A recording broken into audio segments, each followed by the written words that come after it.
Hi everyone, welcome to learn chemistry by Taranjeet Kaur. आज हम topic start करेंगे जो मास स्पेक्ट्रोमेट्री का इतना ज़्यादा इंपॉर्टेंट टॉपिक है जो मोस्टली यूज़ किया जाता है, दैट इज़ मैक्लाफर्टी रीअरेंजमेंट।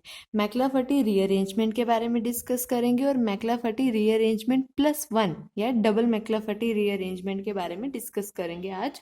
और ये बहुत इंपॉर्टेंट टॉपिक है, विद एग्जाम्पल कराऊंगी तो इसको अच्छे से समझना। मैक्लाफर्टी रीअरेंजमेंट आपका होता क्या है, यहाँ पे देखो इसके अंदर होता क्या है। मैक्लाफर्टी रीअरेंजमेंट, सबसे पहले आपके पास इस तरह का कंपाउंड होगा, बीच में कोई फंक्शन ग्रुप प्रेजेंट होगा, या तो कार्बोनिल होगा या एल्कीन होगा, एल्काइन होगा, या कोई भी एरोमेटिक रिंग होगी। जब आपके पास उसके रिस्पेक्ट में हम क्या देखेंगे, गामा कार्बन एटम देखेंगे, अल्फा बीटा गामा। तो जब हम गामा कार्बन एटम देखेंगे तो क्या होगा, आपके पास उसमें हाइड्रोजन अगर अवेलेबल है तो उसकी माइग्रेशन हो जाएगी हाइड्रोजन की। अगर हाइड्रोजन अवेलेबल नहीं है तो माइग्रेशन नहीं होगी।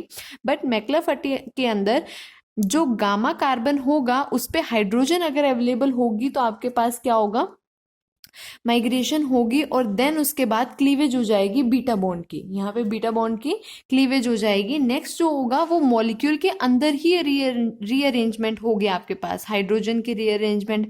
तो उसको हम क्या बोलेंगे, इंट्रामोलिकुलर रीअरेंजमेंट। और इंट्रामोलिकुलर रीअरेंजमेंट हो रहा है, दैट मीन्स मॉलिक्यूल के अंदर ही हो रही है रीअरेंजमेंट। उसके लिए हमें जो एनर्जी रिक्वायरमेंट होती है वो बहुत ज़्यादा कम एनर्जी की रिक्वायरमेंट होती है। Energy come, that means stability ज़्यादा। तो वो क्या करेगा, 6 मेंबर ट्रांजिशन स्टेट आपकी शो करेगा जब आपका माइग्रेशन और बॉन्ड ब्रेकेज होगा। इसके अंदर जब आपके पास मूवमेंट होगी, रीअरेंजमेंट होगी, माइग्रेशन होगा, बॉन्ड क्लीवेज होगी बीटा बॉन्ड की, तो आपके पास एल्कीन मॉलिक्यूल आपका लोस्ट हो जाएगा आयन से। और अब एक चीज का ध्यान रखना, जब आपके पास फॉर्मेशन हो जाएगा कोई आयन, जब फॉर्मेशन हो जाएगा लास्ट में फ्रेगमेंटेशन आफ्टर माइग्रेशन और क्लीवेज, आपके पास क्या होगा, ओड इलेक्ट्रॉन की फॉर्मेशन होगी। अगर तो ओड इलेक्ट्रॉन की फॉर्मेशन होती है, अभी एग्जांपल कराऊंगी तो उससे और क्लियर हो जाएगा उसका। अगर ओड इलेक्ट्रॉन की फॉर्मेशन होती है तो आपके पास जो पीक मिलेगी उसके रिस्पेक्ट में इवन m/z वैल्यू होगी, दैट मीन्स मास जो होगा उसका इवन होगा और इंटेंस पीक मिलेगी उसकी। अब जिसके भी अंदर कार्बोनिल कंपाउंड प्रेजेंट होता है, एल्डिहाइड हो, अमाइड हो, कीटो ग्रुप हो, एसिड हो, एस्टर हो, या अगर इसके अलावा एल्कीन ले लिया, एल्काइन, एरोमेटिक कंपाउंड ले लिया, अगर उसके अंदर हाइड्रोजन एटम प्रेजेंट है गामा पोजीशन पे, तो वो क्या करेगा, मैक्लाफर्टी रीअरेंजमेंट शो करेगा ही करेगा। अब एक चीज का ध्यान रखना है, ये लर्न करने का है कि जब हम इवन नंबर ऑफ बॉन्ड को ब्रेक करेंगे, जैसे 1 2 3 4 4 even number of bond break है, यहाँ पे हाइड्रोजन नहीं, ये कार्बन के बीच में लेके चल रहे हैं। तो अगर इवन नंबर ऑफ बॉन्ड हैं आपके पास तो लास्ट में ओड इलेक्ट्रॉन स्पीशीज की फॉर्मेशन होगी और m/z मतलब मास की वैल्यू क्या होगी, इवन होगी। इसी तरह अगर ओड होगा तो एक रेडिकल और एक पॉजिटिव चार्ज बनेगा, उसका इलेक्ट्रॉन स्पीशीज इवन होगी और मास जो होगा आपके पास वो ओड हो जाएगा। जैसे एग्जांपल देखो, यहाँ पे जेड कुछ भी ले सकते हो, हाइड्रोजन, ROR, NH2OH, अभी ऊपर बताया अमाइड हो, कीटो हो, एल्डिहाइड हो, तो इसके रिस्पेक्ट में ले सकते हो। अब आपके पास क्या होगा, ये आपके पास अल्फा बॉन्ड, मतलब ये अल्फा कार्बन, ये बीटा कार्बन, ये गामा कार्बन, गामा पे हाइड्रोजन अवेलेबल है, दैट मीन्स मैक्लाफर्टी रीअरेंजमेंट शो हो सकती है। और अगर बॉन्ड देखे तो ये अल्फा बॉन्ड, बीटा बॉन्ड, तो ये वाला बॉन्ड क्या होगा, आपके पास ब्रेक हो जाएगा जब आपके पास माइग्रेशन होगी। तो इसको होमोलिटिकली क्लीवेज भी कर सकते हो और एज वेल एज हेट्रोलिटिकली भी कर सकते हो। तो इसी तरह दोनों के रिस्पेक्ट में आपको मैं दिखाऊंगी कैसे हुई है। जैसे आपके पास ये होमोलिटिकली क्लीवेज हुई है, यहाँ पे हाइड्रोजन रेडिकल O के पास चला गया, जब आयनाइजेशन होगी तो ये मॉलिक्यूलर आयन की फॉर्मेशन होगी, रेडिकल रेडिकल कंबाइन हो जाएंगे, बॉन्ड बना लेंगे और CH2 पे क्या आ जाएगा, रेडिकल आ जाएगा। उसके बाद बीटा बॉन्ड की क्लीवेज होगी तो ये एल्कीन मॉलिक्यूल क्या होगा आपके पास, लोस्ट हो गया। बताइए न्यूट्रल मॉलिक्यूल या एल्कीन मॉलिक्यूल क्या हो जाएगा, लोस्ट हो जाएगा। उसके बाद आपके पास यहाँ पे रेडिकल आया, इस पोजीशन पे ये रेडिकल आया, ये डबल बॉन्ड प्रेजेंट है। डबल बॉन्ड क्या करेगा आपके पास, वो एक बॉन्ड में 2 इलेक्ट्रॉन्स होते हैं तो ये क्या करेगा, रेडिकल शो कर सकता है, रेडिकल रेडिकल मिलके एक बॉन्ड की फॉर्मेशन हो जाएगी और ओपी क्या आ जाएगा, रेडिकल आ जाएगा। तो इसका मास जब आप कैलकुलेट करोगे, जेड की जो जेड दिया होगा आपके पास क्या होगा, इवन मास होगा और ओड इलेक्ट्रॉन स्पीशीज होगी। यहाँ पे क्या है, इवन मास है और ओड इलेक्ट्रॉन स्पीशीज है, क्योंकि एक रेडिकल है तो ओड इलेक्ट्रॉन है और इवन नंबर ऑफ बॉन्ड्स है। ठीक है, क्लियर हो गया। अब हिट्रोलिटिकली वे भी कर सकते हैं इसको। हिट्रोलिटिकली वे का मतलब एक स्टेप में रिएक्शन प्रोसीड हो जाएगी। तो एक स्टेप में रिएक्शन देखो, यहाँ पे बस बीटा बॉन्ड की यहाँ से क्लीवेज होगी, हाइड्रोजन का माइग्रेशन हो गया, यहाँ पे डबल बॉन्ड आ गया तो ये आ जाएगा आपके पास और ये मॉलिक्यूलर आयन फॉर्मेशन हो जाएगी। तो आप हिट्रोलिटिकली वे भी कर सकते हो मैक्लाफर्टी रीअरेंजमेंट को। इसी तरह नेक्स्ट एग्जांपल देखते हैं मैक्लाफर्टी का। जैसे यहाँ आप देख रहे हो, यहाँ पे भी क्या है आपके पास, अल्फा बीटा गामा, या कार्बन देखेंगे तो अल्फा बीटा गामा। तो गामा हाइड्रोजन प्रेजेंट है तो माइग्रेशन हो सकती है अब किस पे, डबल बॉन्ड के रिस्पेक्ट में, तो यहाँ पे जाएगा और बीटा की क्लीवेज हो जाएगी तो ये एल्कीन मॉलिक्यूल निकल जाएगा और आपके पास यहाँ पे डबल बॉन्ड और ये CH3 बन जाएगा और मॉलिक्यूल आयन की फॉर्मेशन हो जाएगी। ये मास इवन और ओड इलेक्ट्रॉन स्पीशीज। अब देखो आपके पास एल्कीन के केस में क्या होगा, जो मोस्ट इंटेंस पीक मिलेगी वो किसकी वजह से मिलेगी, जब बीटा फ्रेगमेंटेशन हो जाएगी। बीटा फ्रेगमेंटेशन होने के बाद वो बेस पीक आपको मिलेगी जो इंटेंस पीक होगी, और जो अदर पीक्स आपको मिल रही हैं वो किसकी वजह से होगी, मैक्लाफर्टी रीअरेंजमेंट की वजह से। आपने अभी पीछे बीटा फ्रेगमेंटेशन अल्फा फ्रेगमेंटेशन पढ़ी है सिंपल मोड्स ऑफ फ्रेगमेंटेशन के अंदर, तो उसमें बीटा फ्रेगमेंटेशन एल्कीन एल्काइन और बेंजाइल का केसेस सब पढ़ चुके हो। उसकी वजह से क्या होगा, आपके पास बेस पिक मिलेगी। सिमिलरली इसका केस भी हिट्रोलिटिकली क्लीवेज की हुई है, यहाँ पे एल्कीन मिल जाएगा और इसका मास आप कैलकुलेट कर सकते हो। ये एरोमेटिक है।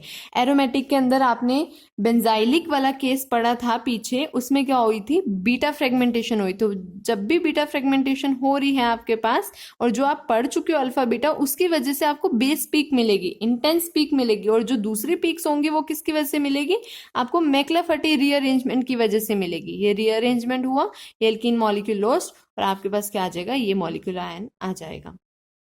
ठीक है, ये बेंजाइलिक का केस ले लिया, एल्कीन एल्काइन का केस ले लिया आपने। अब चलते हैं कीटो और एस्टर के केस में।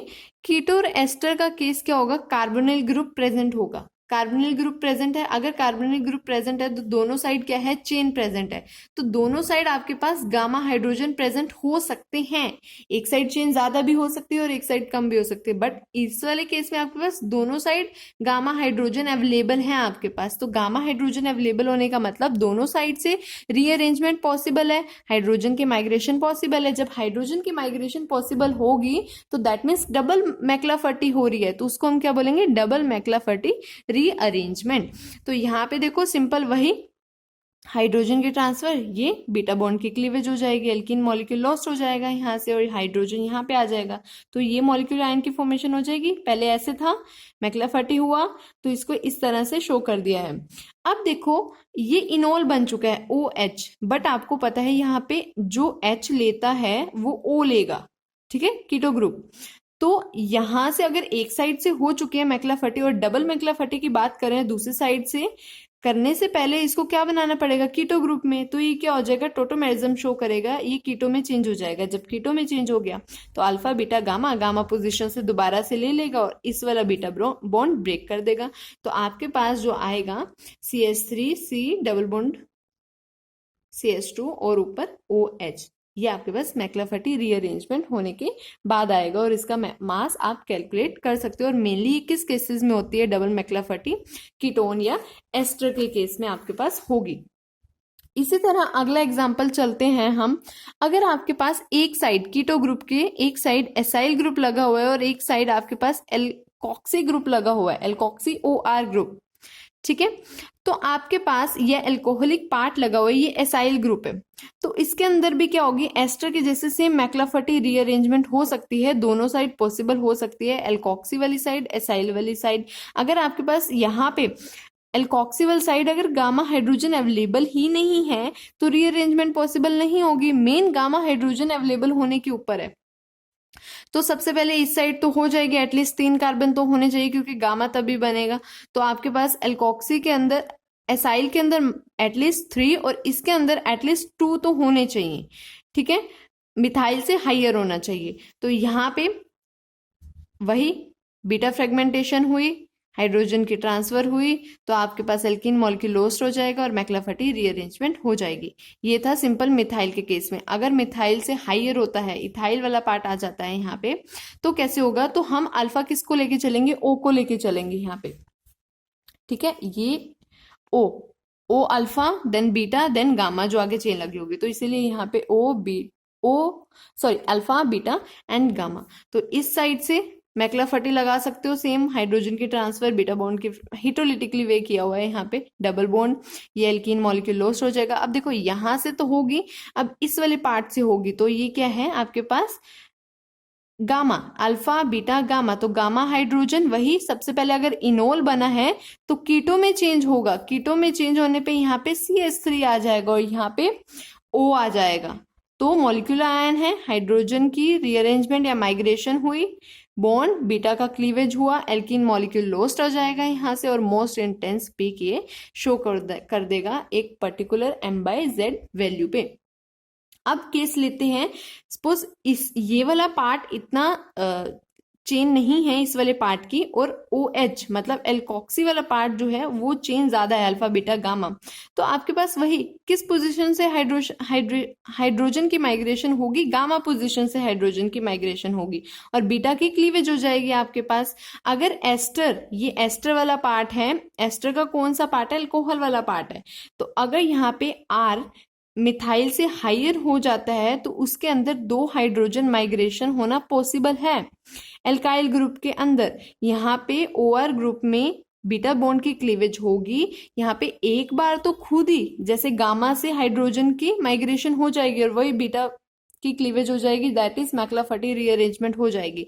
बट अगर इसके अलावा एक और हाइड्रोजन की ट्रांसफर हो जाती है और इसमें होती है अगर हायर देन गामा प्रेजेंट है, अदरवाइज नहीं भी प्रेजेंट तभी भी पॉसिबल हो सकती है, तो उसमें हम क्या बोलेंगे, मैक्लाफर्टी +1 रीअरेंजमेंट। वो कैसे हुई उसका एग्जाम्पल अभी देख लेते हैं, मैक्लाफर्टी +1 का रीअरेंजमेंट कैसे हुई।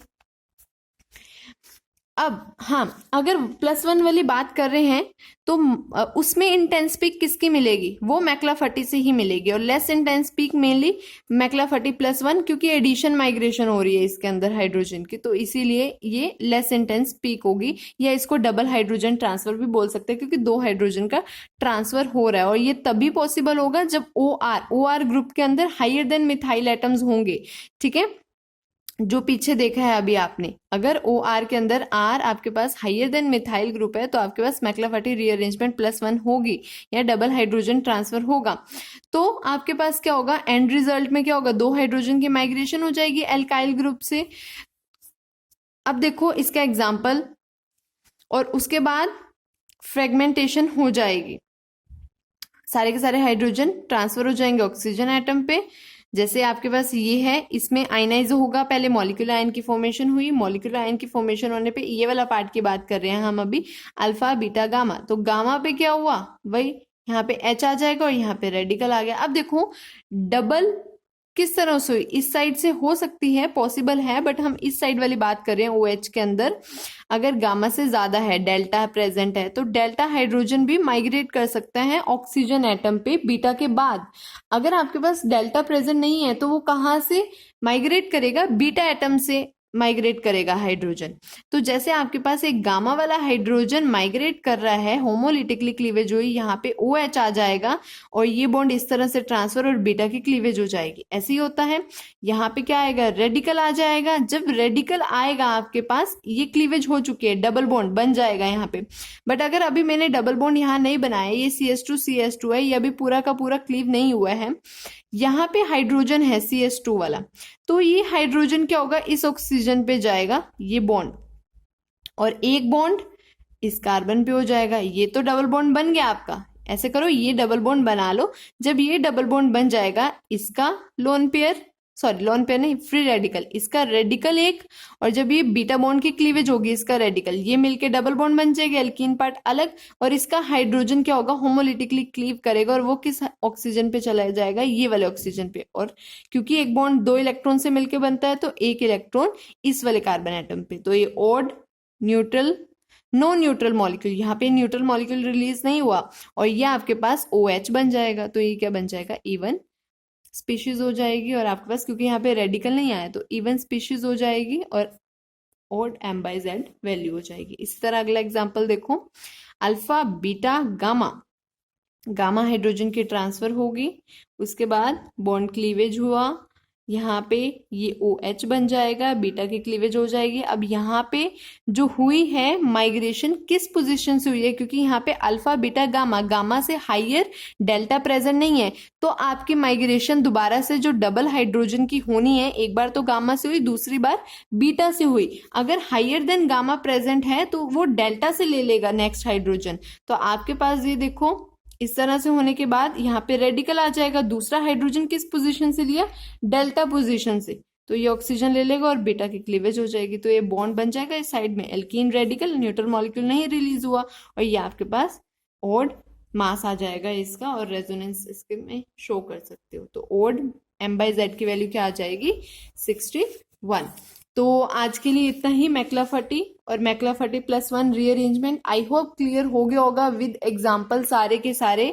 नेक्स्ट टॉपिक हम स्टार्ट करेंगे, फ्रेगमेंटेशन करेंगे काफी सारे ऑर्गेनिक कंपाउंड्स के अंदर, हाइड्रोकार्बन्स का हो, एल्कीन हो, सबके अंदर हमने फ्रेगमेंटेशन अब स्टार्ट करनी है। तो जो अभी तक पढ़ा है उसको अच्छे से कर लेना, क्योंकि वो सारा आगे यूज होने वाला है।